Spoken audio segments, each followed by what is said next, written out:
O Senhor esteja convosco. Ele está no meio de nós. Proclamação do Evangelho de Jesus Cristo segundo Marcos. Glória a vós, Senhor. Naquele tempo, começou Pedro a dizer a Jesus: Eis que nós deixamos tudo e te seguimos.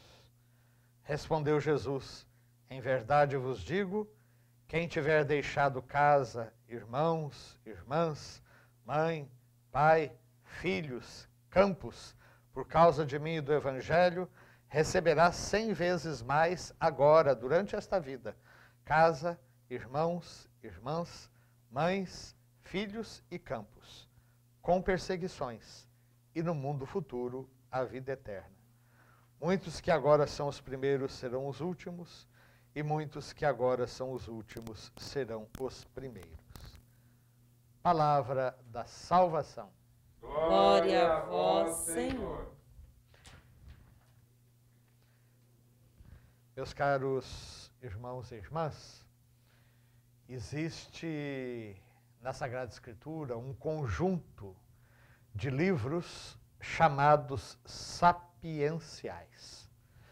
São livros que não são históricos, como, por exemplo, a historiografia deuteronomista ou cronista, não são proféticos, como o caso de Isaías, Jeremias, são então chamados sapienciais porque eles recolhem a sabedoria do povo, inclusive sabedoria de outros povos, ditos populares, reflexões, histórias. E a intenção é sempre mostrar como se chega a ser sábio diante de Deus. Então esses livros são o livro de Jó, que fala sobre o sentido do sofrimento, né? O livro dos Salmos, que é uma coletânea de orações preciosíssima. Provérbios, cujo nome já diz um pouco do que é, né? São pequenos aforismas e reflexões tiradas, como eu dizia, da própria sabedoria popular e, naturalmente, acrescida da reflexão do autor sagrado. Eclesiastes ou Coelet. Cântico dos Cânticos, que fala do amor humano. O livro da sabedoria e o livro do Eclesiástico ou Sirácida, que é o que que nos foi apresentado na primeira leitura. Então, pelo estilo da primeira leitura, a gente já consegue perceber um pouquinho a estrutura de vários desses livros sapienciais. São pequenos pensamentos, pequenas mensagens, e que cada uma delas praticamente fala por si, independente do contexto, ao contrário do provérbio, do profeta, né, que você precisa saber o contexto histórico para entender um pouco melhor o profeta. Então, cada uma dessas mensagens, ela deve ser objeto de uma reflexão. Nós, naturalmente, não vamos fazer com todas, mas só para a gente ter uma ideia, né? Aquele que guarda a lei e faz muitas oferendas, aquele que cumpre os preceitos, oferece um sacrifício salutar. Ponto.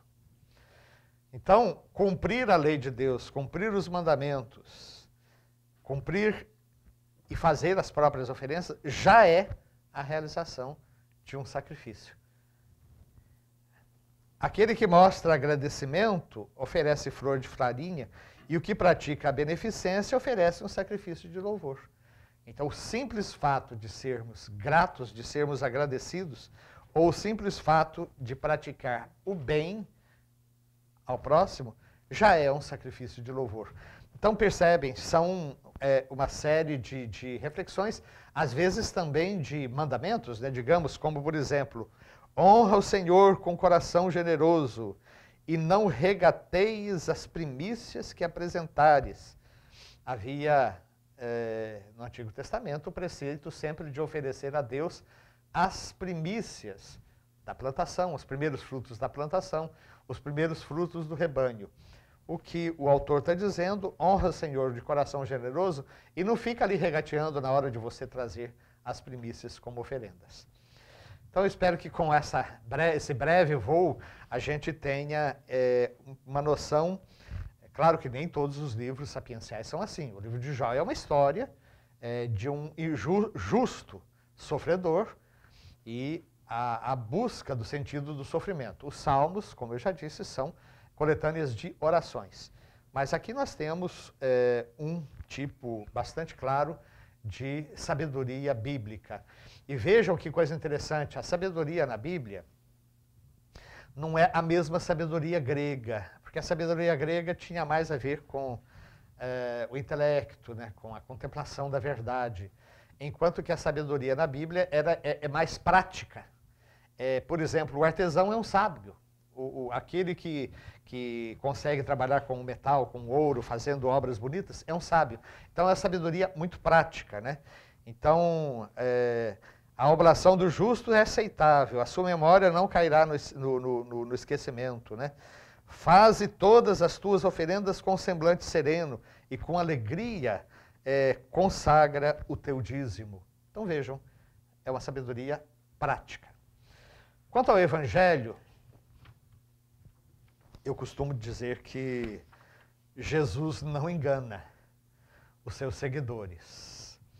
E essa passagem de São Marcos é uma passagem carregada com um pouco de ironia também, né? Porque Pedro pergunta para Jesus, nós deixamos tudo e te seguimos, né? Ou seja, o que a gente vai ganhar com isso?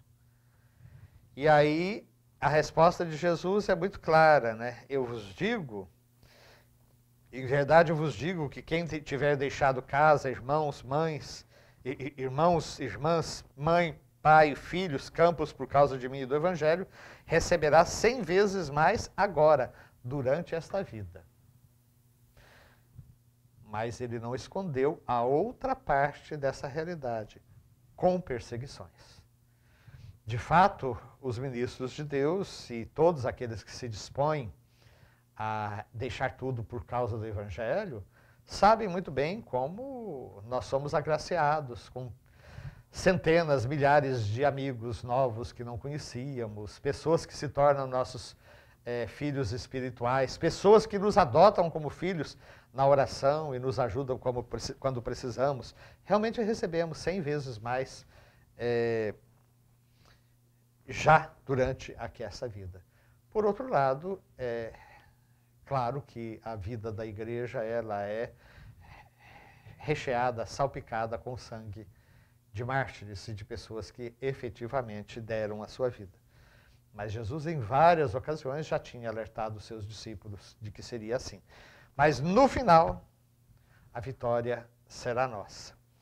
E aí, essa frase, que já foi inclusive observada no comentário ao Evangelho, que foi feito agora há pouco, muitos dos que agora são os primeiros serão os últimos, e muitos dos que agora são os últimos serão os primeiros. Vocês sabem que existem ideologias, como por exemplo o comunismo, que apregoam uma espécie de paraíso terrestre, né? Uma sociedade futura, sem classes, sem propriedade privada, onde cada um trabalha segundo as suas possibilidades, recebe segundo as suas necessidades. Então, o fim da história será a sociedade comunista, marcada, então, por essa igualdade total. Além de uma série de problemas que a ideologia em si traz, mas o que eu queria lembrar em relação ao último versículo é que essas ideologias não dão conta daqueles que tombaram na história. Não interessam a essas ideologias a pessoa, o indivíduo, aquele que sofre, aquele que caiu. O que interessa é a coletividade. Ao contrário, a salvação de Jesus, que nos insere sem dúvida alguma no contexto histórico e tem uma necessária implicação social e coletiva na construção e renovação de toda a civilização, mas ela procura fazê-lo a partir da renovação das pessoas. Não existe sociedade renovada sem pessoas renovadas. E nesse sentido, aqueles que tombaram na história têm a resposta que virá justamente da luz da Páscoa, justamente da vitória definitiva de Cristo sobre o sofrimento, a morte, a dor.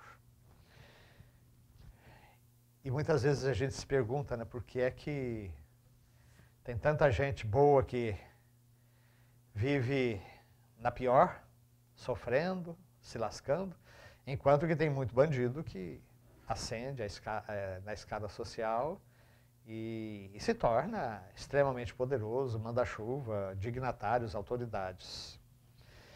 Acho que o final desse evangelho traz também uma resposta para nós.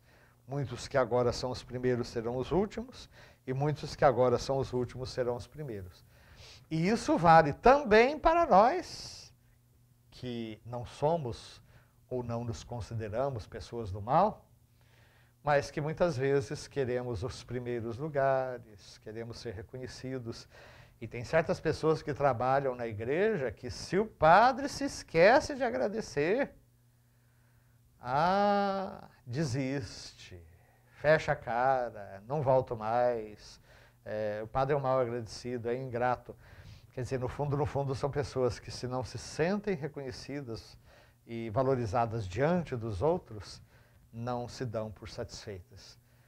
Então é muito importante também perceber que o Evangelho se vale para aqueles que, diante dos olhos do mundo, são grandes, mas não o são diante dos olhos de Deus, vale também para nós, todas as vezes que nós nos deixamos cair na tentação de querermos ser os primeiros. Aquele que quer ser o maior dentre vós, que seja o servo de todos.